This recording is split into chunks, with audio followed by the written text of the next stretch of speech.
Next speaker is setting up. I will introduce him as Ludovic Brenta from the England project. Last year he gave a presentation on an introduction to how you make parallel applications in data. To use a bundle concept to show you how you can calculate this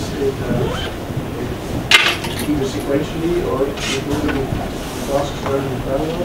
And we will build further on that example today and talk about how you can use task queues in data. But for those who were not present last year, we will give a slide last year's presentation. Okay. Thank you. So this recap starts from last year's presentation, as well as also 2015. So I had an executable which did this.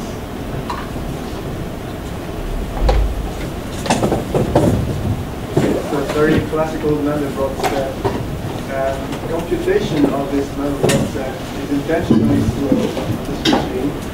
I added a lot of iterations for each pixel, and the reason for that was to show exactly how CPU works. If we look at the top while it's drawing, we can see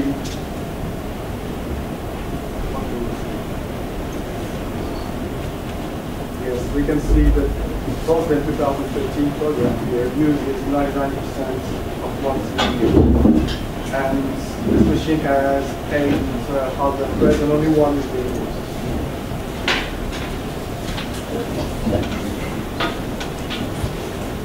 It's still busy drawing. So it takes 41 to draw.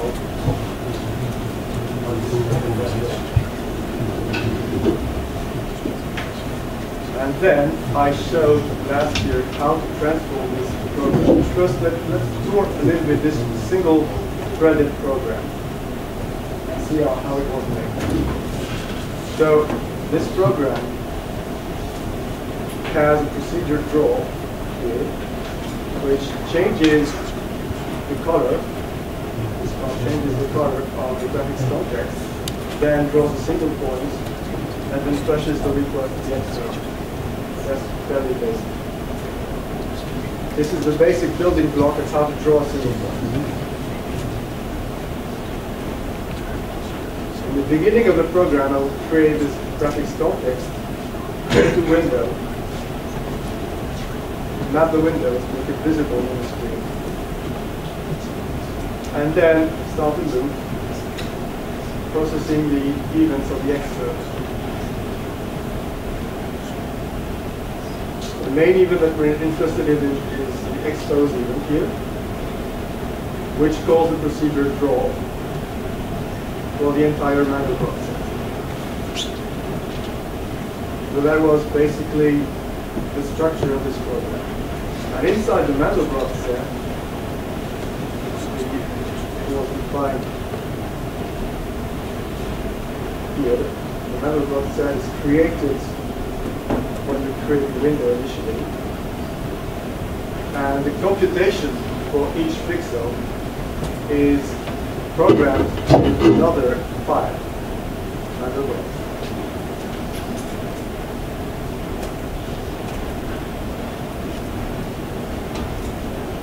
This Mandelbrot package had two procedures. One is the function create, which creates a structure in memory.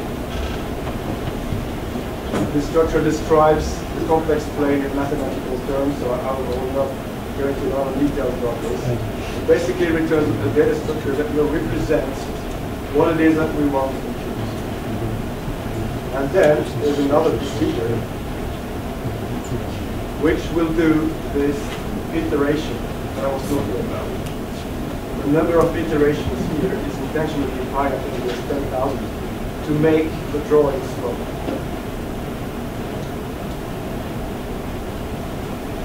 After doing this one loop here, with a lot of iterations, it will draw a single point, passing it number of iterations that were executed. And this number of iterations determines the color of the point.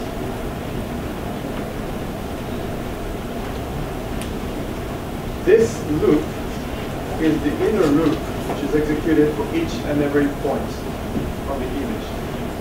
And of course, because we have a lot of points, we have two for loops here, two for loops that iterate over all the points in a rectangle, which is the rectangle of the image.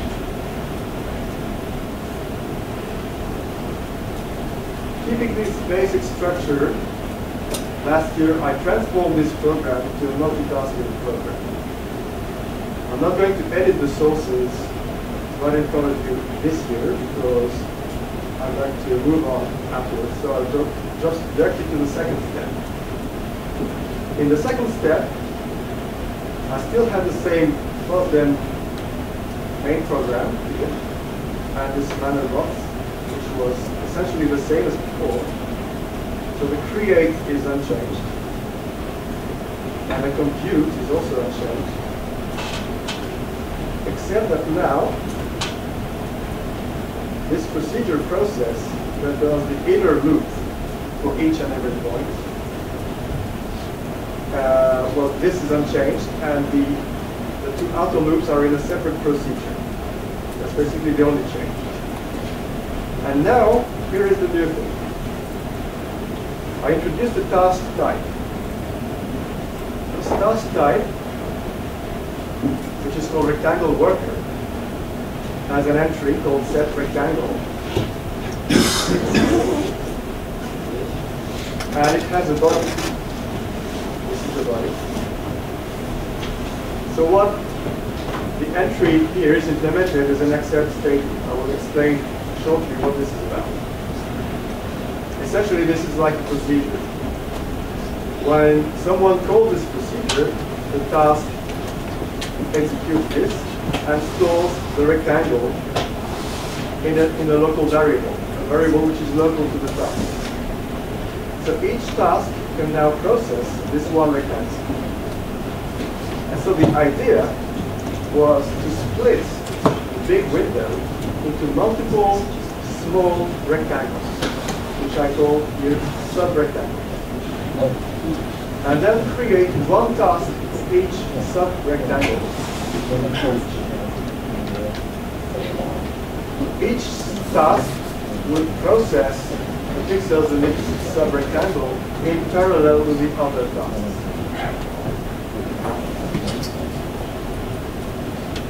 Now this is the main part of the compute procedure, the manual set. What it does is that it still has the two outer loops for the sub-rectangles, no longer iterating over every pixel, but now iterating over sub-rectangles. And this calls the entry. Basically, this says, task, this is the rectangle that you will process. And when it's finished, then the task goes on and processes the rectangle.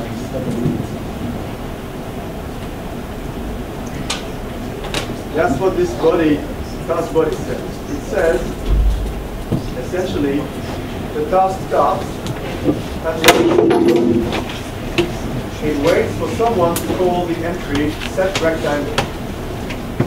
And when the task knows what rectangle it has to process, then it does the processing. And when the task leaves or reaches this end set rectangle statement, at that point, the main task that was calling it is free to do something else. So this is the point where the two separate, the main task and the sub-rectangle task were synchronized at this point. They were talking to one another. And when the talking is finished, then each task goes their separate way. So the worker task will work, and the main task, which is here, will execute and process for the next sub-rectangle and call the entry on another task. I will now compile it.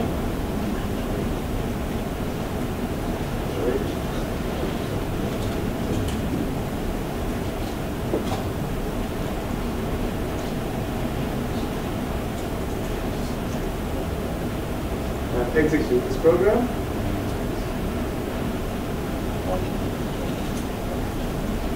I don't remember how many rectangles there were. But now, I have split the image into sub-rectangles, and we have one task in each sub-rectangle computing and executing its loop. So the entire drawing is much faster.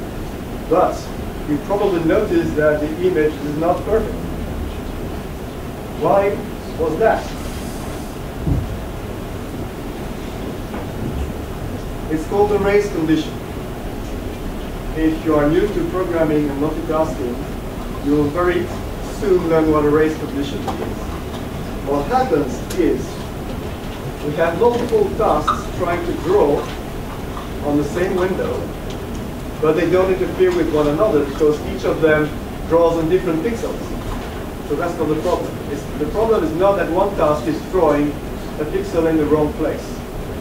The problem is that all the tasks try to use the same pencil to draw on the window.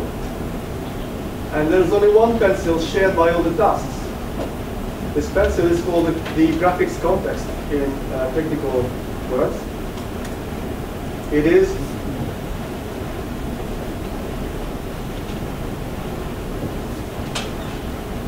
here. The graphics context is here. It is shared by all the tasks. So each task in parallel are trying to call this same procedure draw. So suppose task number 1 is executing this procedure draw. It changes the color of the graphics context. Draw, say, in blue. And then it gets interrupted. And another task can execute. And now this other task changes the color again to yellow and gets interrupted too. Now task number 1 comes back and draws. It draws with the shared pencil and it draws in yellow, wrong color. That's a race condition. How do we prevent a race condition in Ada? Well, we recognize that the pencil is shared between all tasks, and we protect this pencil. So I'm going to version 3. In version 3, I now have a protected object, which is called the painter. This protected object contains the graphics context, which is private. So nobody can use this graphics context directly, but only by calling the procedure initialize and the procedure draw of the graphics of the painter. The body of the painter, the initialize simply creates the graphics context. Fairly simple. And the procedure draw is exactly the same as before. Doesn't need to change. The only change is that now this procedure draw is part of a protected object. And it is called the protected procedure. So now,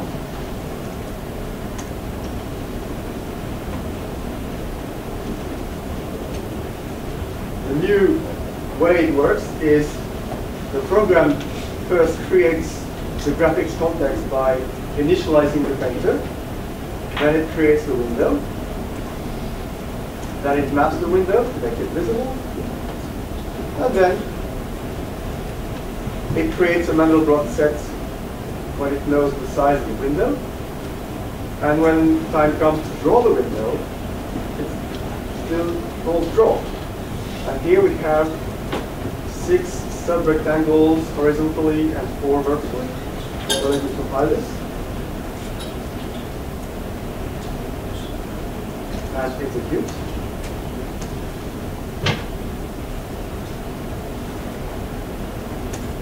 No more race condition.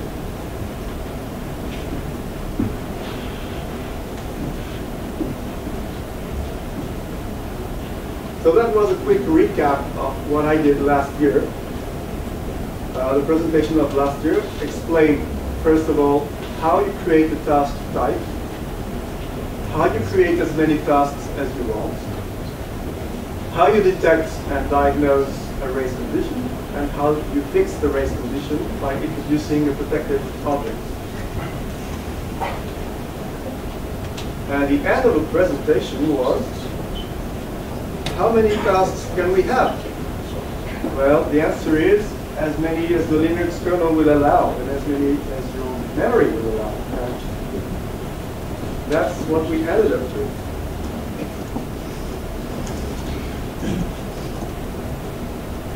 Compile, execute.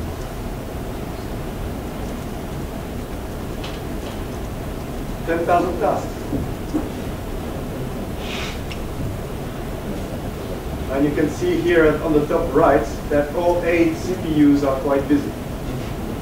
Yes, question? You see that sometimes some rectangles go faster and some rectangles go slower at once. Yes. So that you see once a flash of many rectangles are filled at once. Yep. And sometimes some rectangles go slower. Yes, the reason is the nature of the Mandelbrot set. Maybe I was a bit too fast about this. But basically, a Mandelbrot set is a computation over every pixel to determine whether this pixel is inside or outside the set. But to determine that, you need a certain number of iterations. And this number varies with pixels. And the color of each pixel is actually a function of the number of iterations. So, right here, where the mouse pointer is, in this light blue area, we are outside the set, and it takes only one iteration to determine that. So this is the fastest area. You know immediately that the pixel is going to be blue. For the yellow pixels, these are the areas where a lot of iterations are necessary. So the yellow areas are the slowest, because they take more iterations. That's the reason. So it is by nature and by definition that each pixel will take more or less time to compute. I'm not a mathematician or a linguist.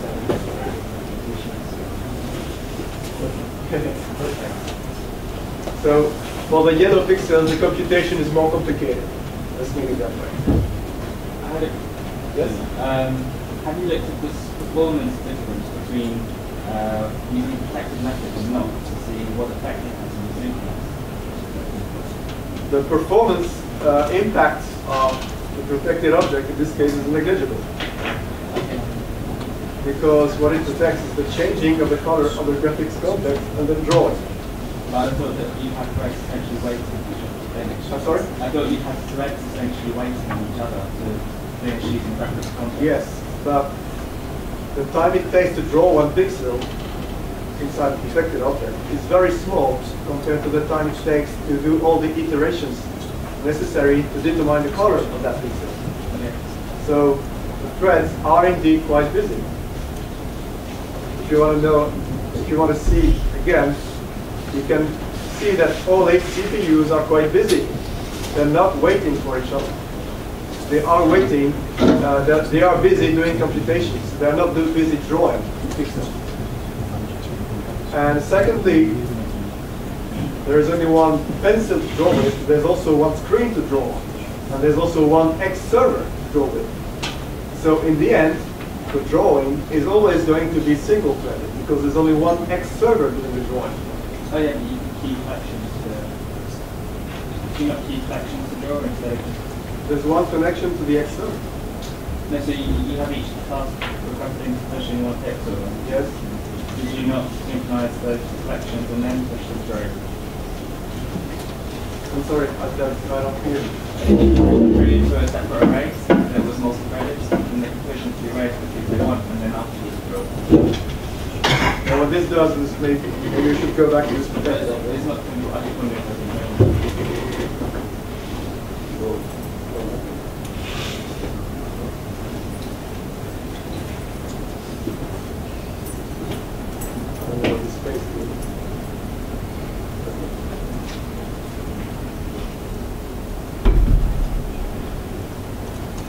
protected object, you mean to say that the task will spend all that time in this? Yeah. No. No, I don't say task can move. I'm just saying it's a bottleneck. Sorry? It's a bottleneck for the task to wait for it to be released on the next process. The time it takes for one task to be released. Yeah. So essentially for the thread shooting inside the kernel. So the kernel's going to be waiting while it's Oh, you mean the task switching time in the kernel? Well, of course, that depends on the number of tasks. And that also depends on how much time each task spends doing computations. In practice, you just saw it's negligible because we can see that the processors are busy and they're not busy in the kernel. They're busy doing the computation. Let me show you again. And this time we'll watch them with top. So in that sense, it might be possible for having 500 tasks instead of 1,000 to be faster because there are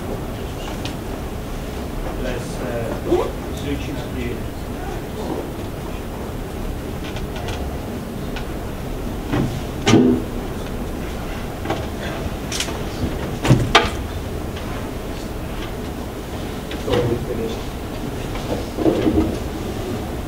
There.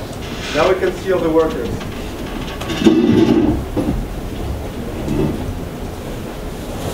Here we can see the time spent in the system, which is the kernel time. This is the task switching time that you were mentioning. This is the measurement of how much time it takes to switch from one task to another. The time spent in the kernel.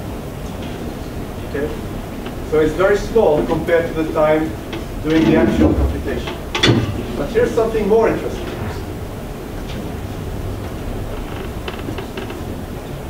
Where is it? While it does the drawing, watch this. 18.5 gigabytes. 17.3 gigabytes. And now it goes down because some tasks are already finished. 14 gigabytes. It's a lot of gigabytes for a simple program like this. Why does the program use so much memory? Because each of these 10,000 tasks will allocate some virtual memory for its stack space, where it will store its local variables. Here, in a task,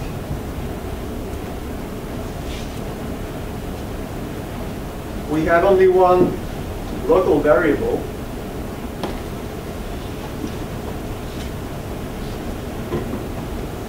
Well, we have a few. We have a point. We have a number of iterations. These are basically the local variables that are on the stack of each task. But this is multiplied by 10,000. By default, each task will allocate, I think it's 2 megabytes of stack. But luckily, the Linux kernel is very clever. If you don't write into the memory, then the kernel will not give you physical memory. So when we saw 16 gigabytes under the virtual heading, it really meant what it says, virtual memory. This is not physical memory, and it's not stack space, swap space either. There is no physical memory associated with that unless and until the task writes into this memory.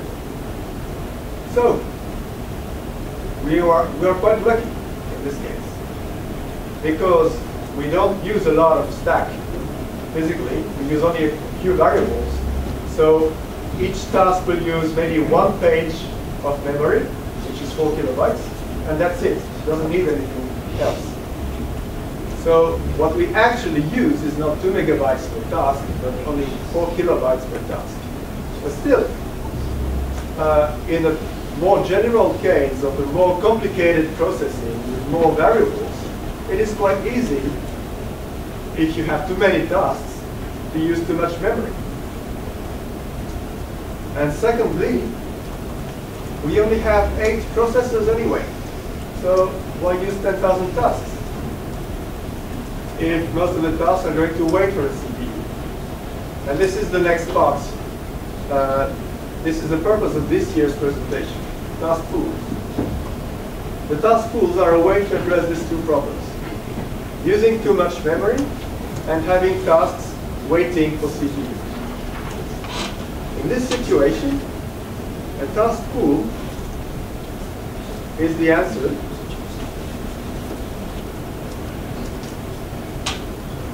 The way this works is very simple. We will decouple the number of rectangles from the number of tasks. We will still have 10,000 rectangles, but we will not have 10,000 tasks anymore. Instead,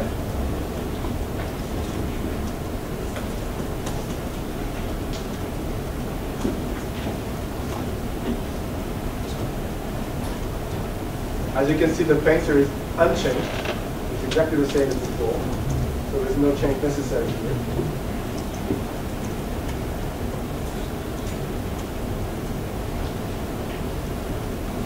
The initialization number is exactly the same as before. The number of rectangles is like before. Let's also change it to 100 by 100. But inside this Mandelbrot set are introduced the task pools. I will come back to for more detailed explanations on these two first lines, which are new. Essentially, the idea is that this processing will take place in few tasks, even though there are many subrectangles to compute. This is also, this part is unchanged. So this is the different. The tasks themselves will be different. And the way we call them, we no longer create 10,000 tasks, we only create 4. Because, let's say we have 4 CPUs.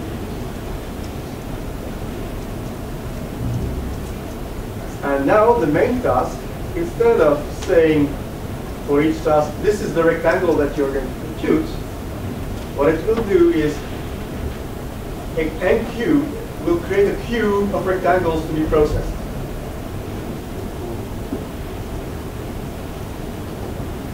This queue is also a protected object, just like the painter was a protected object. So we now have a list of rectangles to be processed, and each task, when it runs, will fetch the first rectangle to be processed from this queue and consume from the queue.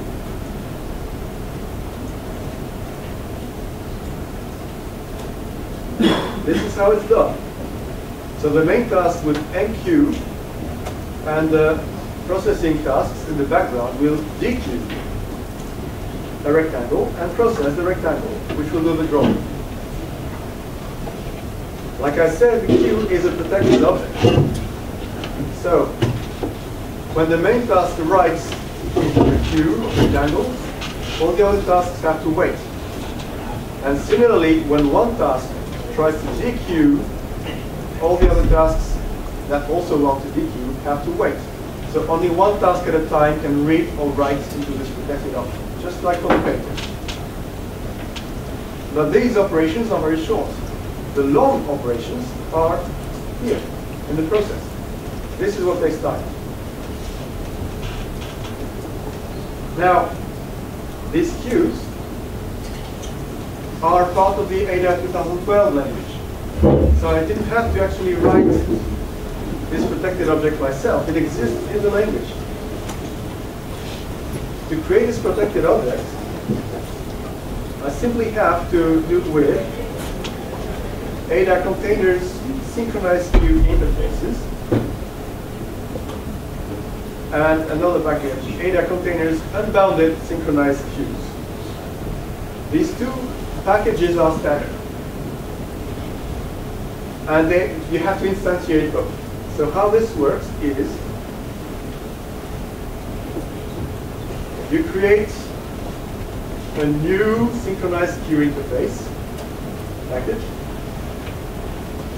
and you say the elements of the queue will be rectangles. And this creates an interface type, which is all you need to know when you want to use it. An interface is something that has a queue interface, something that has enqueue and dequeue operations.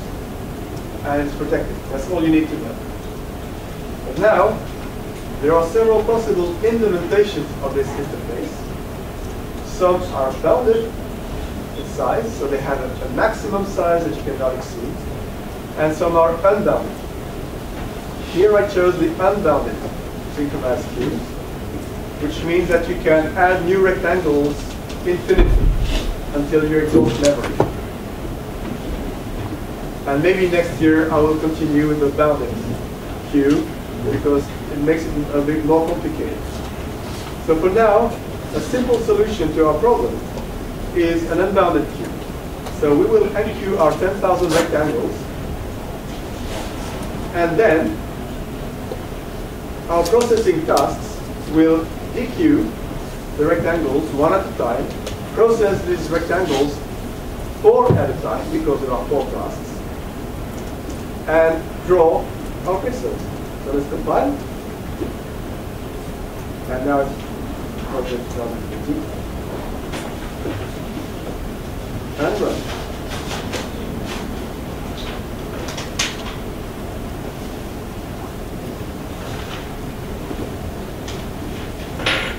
This is a risk of doing live.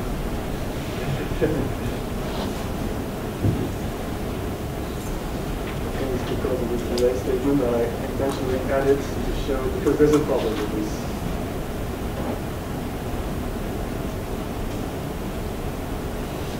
Because this solution also has a race condition,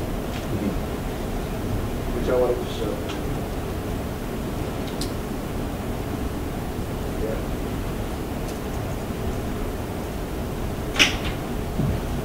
So now we have 4 tasks.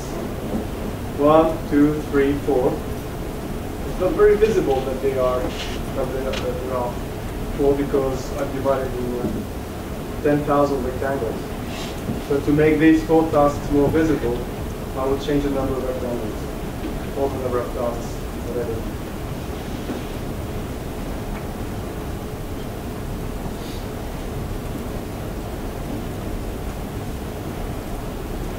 So let's make it 8 tasks, and fewer rectangles.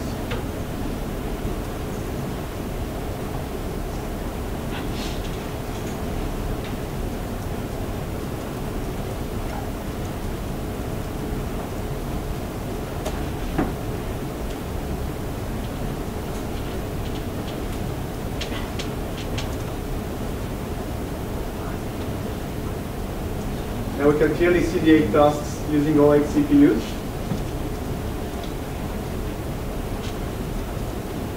And now the number of tasks has become independent of the number of rectangles.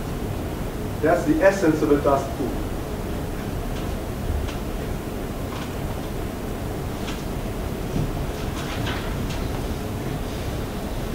So now, supposing we have a lot of small processing units to do, we know how to enqueue these processing units and then consume those processing units from any number of tasks, which is independent of the number of things that we have to compute. And presumably it uses much less virtual memory. Yep, let's show that. Nice little reminder. Where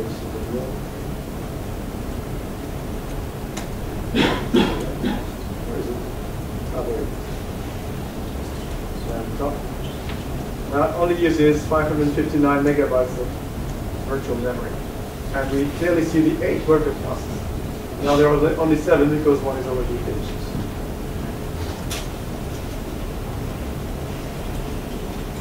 So we've solved both problems. We no longer have any tasks waiting for a CPU to become available. And we no longer consume inordinate amounts of memory for no reason. So the technique of a task pool is a way to control the number of tasks and therefore task switching and therefore the memory consumption independently from the number of things that you have to compute.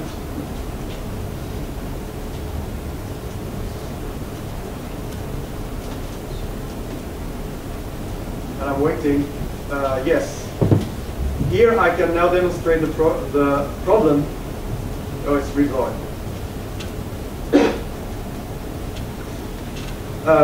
The problem with this solution that I wanted to show is again a race condition. The manifestation of this problem is that one task sometimes can remain and wait indefinitely for something to happen, even though it's finished its job. Let's see if this happens again. I think it was processing multiple exposing in sequence.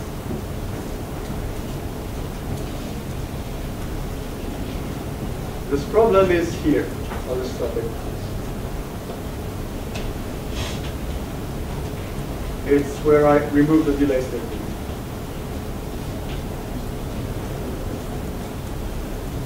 Okay.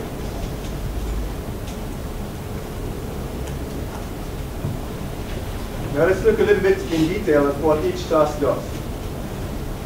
The first thing it does is it waits. It waits for the main task to say, now you can stop, because I have now enqueued all the rectangles. The main task does just that. It enqueues all the rectangles here, and when it's done enqueuing all the rectangles in the queue, it goes and says stop to each task. Yes, question? There was another way to do that.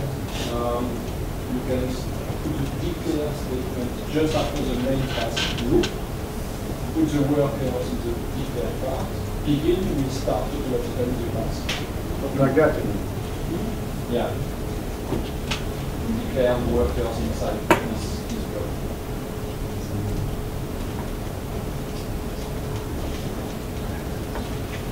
block. And this becomes necessary. Let's do it.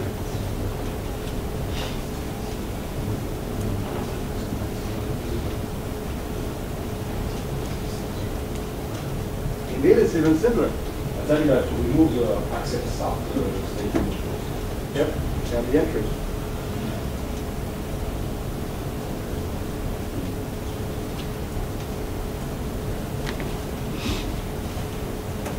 Compile.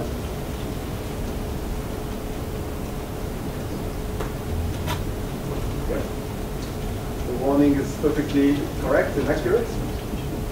So ignore it for now. And run.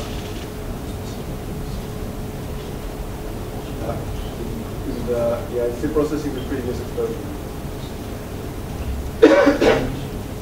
And that processes the new exposure. So thank you for your suggestions.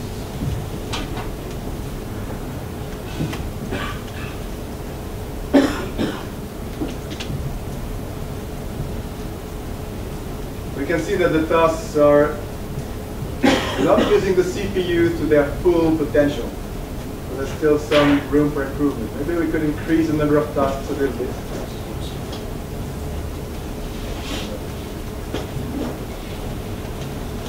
Okay, so let's stop now.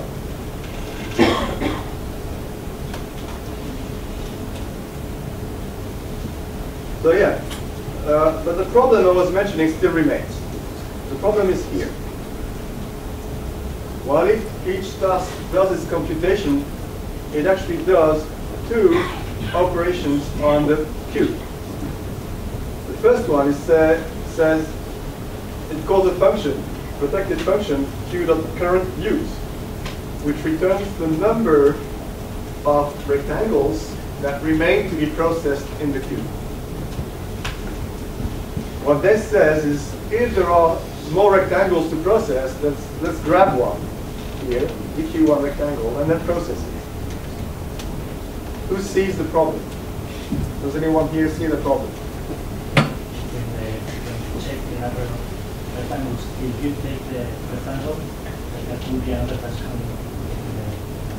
Precisely. This is another race condition. Suppose task 1 calls q.currentUse, and there's one rectangle in the queue. And now, so the task 1 says, okay, I will grab a rectangle and process it. But before it can grab a rectangle, it's interrupted. And another task number 2, does the same thing, finds one rectangle and grabs it. So now, when task 1 resumes execution, it will be here, and it will try to dequeue a rectangle from the queue, but the queue is now empty. What happens?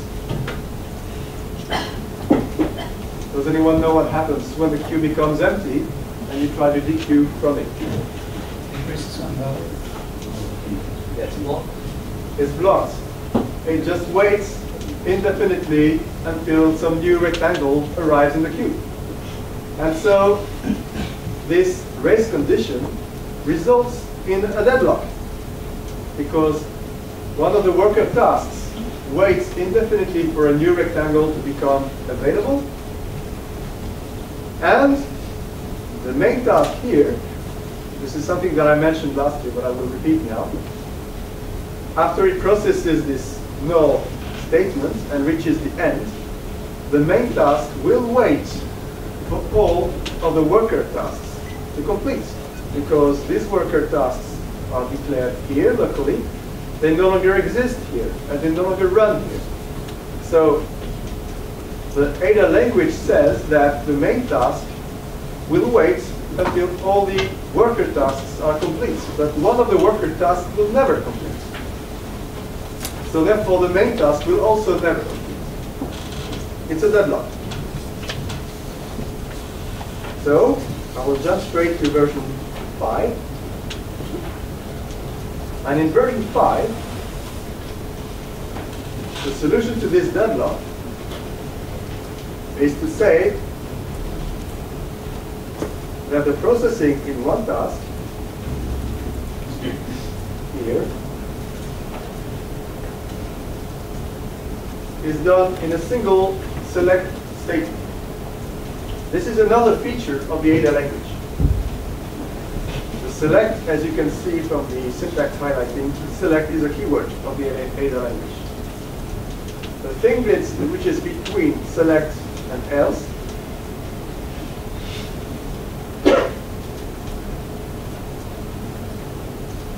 is called a, this one is called a conditional entry call. The conditional entry call says, I will try to dequeue from the queue, but if I can't dequeue immediately, which means the queue cannot be dequeued, it's empty, in this case, I will exit from the loop. So this gets rid of the need for querying the queue for the number of elements in the queue. We don't need that anymore, because either the queue is available with something in it, or it's not available, which means it's empty. And if it's empty, then we exit the loop. I will now make the same change as suggested earlier. I will move the worker tasks to a declare block to make it the same as before.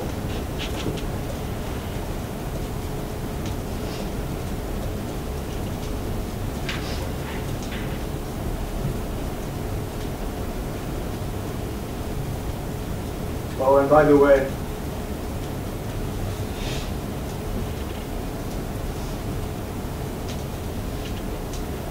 this is to tell the compiler Yes, I'm declaring a variable and I'm not using it. I know what I'm doing. It's intentional. So the warning from the compiler will now disappear. And I think that's it, compile. Ah yes, accept start, sorry. And thanks to the warning. We are better than the compile fast.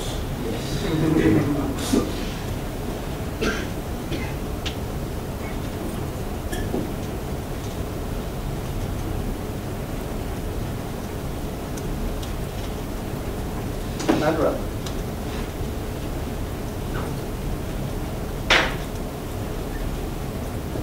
So in this, so we have 4 tasks.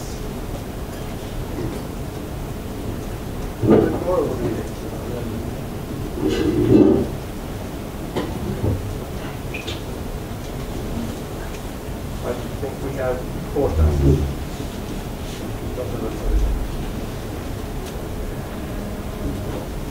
So now with this conditional entry call, we have solved the race condition and the debug.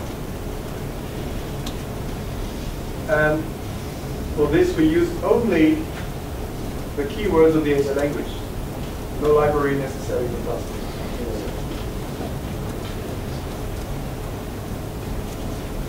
Any questions? Or would you want me to explain in more detail?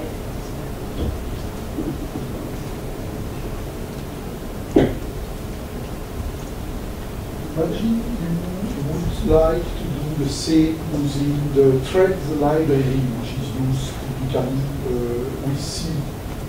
How would you compare, in your opinion, the complexity of the implementation with the thread, let's say, API to what you have shown? Do you have an idea? I have programmed a little bit with pthreads, and I think the most complicated part would be to emulate the conditional entry call. I think that would be the trickiest part. Emulating this with pthreads library would be quite difficult. And I think the compiler cannot actually uses pthreads to implement the tasking facilities of the language. And if you look at the implementation, it is quite complicated. It's going to use condition statements, condition variables, I think they're called. And they are quite complicated to use and very complicated to get right and to debug. So in this case, in this respect, the ASA language is extremely helpful. It actually makes it possible for a beginner programmer to use multiple tasks, because in C or C++, multitasking is not for beginners. Definitely not. It is complicated. It's complicated to get right and to debug. So it is only for experienced programmers. With Ada, even a beginner can do multitasking programs.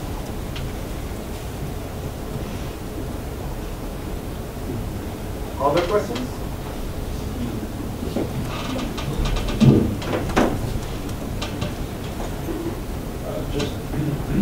There is in the Ada standard library, I think, a service to get the number of CPUs. Yes, there is. So it could be useful for this kind of application. Yes. To automatically size the number of tasks depending on the number of CPUs. That's correct, yes. There are also some facilities, but I think someone else is going to mention them later today. Facilities whereby you can specify which CPU should execute which task. It's also part of the language. It's one of the aspects of ADA. So if you have tasks which do different things, which is not our case here. In our case, all the tasks are the same. But it may not be the case. You may have one task that does some heavy processing, and some other tasks that wait for it, or that do some blanket things. And you may want one task to always execute on the same CPU, so that it takes advantage of the cache in that CPU. This is possible over in ADA 2012. Yes? But wouldn't you, even for worker tasks, Louder, please. even for worker tasks, would you like to keep them all the time on the same core to avoid trashing cache? Yes, you could do that. Another question? Yes?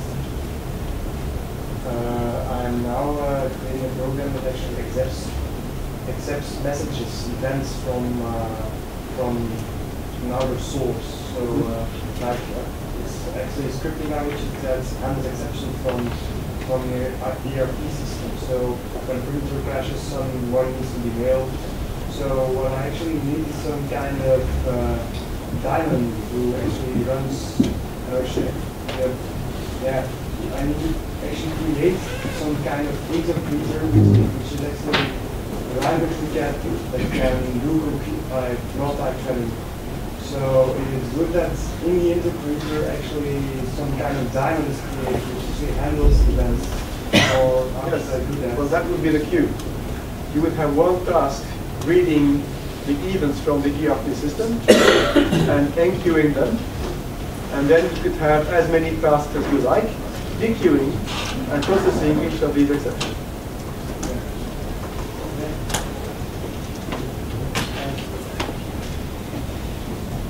Other questions? Well, you're at the end of your time slot, roughly. Okay, well, it's lunchtime and Thank you for the presentation.